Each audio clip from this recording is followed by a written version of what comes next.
So ఇక్కడ ఆడపిల్లల పెళ్లిళ్ళు చేయండిరా నాయన అంటే ఈ బట్టి విక్రమార్క కొడుకు నిశ్చితార్థము, మీ అన్నదమ్ముల ఆడపిల్లల పెళ్లిళ్ళు ఇవన్నీ చేసుకుంటున్నారు.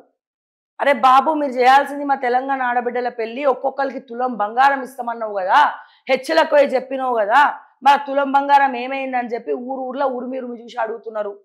మేము ఎన్నిసార్లు మాట్లాడినా ఏం మాట్లాడినా ఇవే నడుస్తున్నాయి.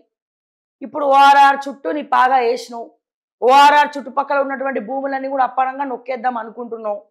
కొత్త నాటకానికి బూటకానికి తెరలేపిండు ఎవరు? రేవంత్ అన్న. రేవంత్ అన్న ఎందుకు అనాలే? మిగిలిన కాంగ్రెస్ మంత్రులేమి వాళ్ళేమి నిజమైన నిజాయితీ మంత్రులేం కాదు, వాళ్ళు కంత్రులే. వాళ్ళు కూడా ఎక్కడ సర్వం దోచుకోవాలనో ఆడ దోచుకుంటున్నారు. తెలంగాణని పిండి పిప్పి వేస్తున్నారు. అసలు పైసలే లేవు అంటున్నారు. లేని కాడ సంపద సృష్టించి ఆ సంపద ప్రజల కోసం ఖర్చు పెట్టకుండా వాళ్ళ కోసం ఖర్చు పెట్టుకొని దోచుక తింటున్నారు. ఇవన్నీ మాట్లాడద్దు. మాట్లాడితే రేవంత్ అన్నకు అబ్బో సోషల్ మీడియా అంటే అస్సలు పడదు.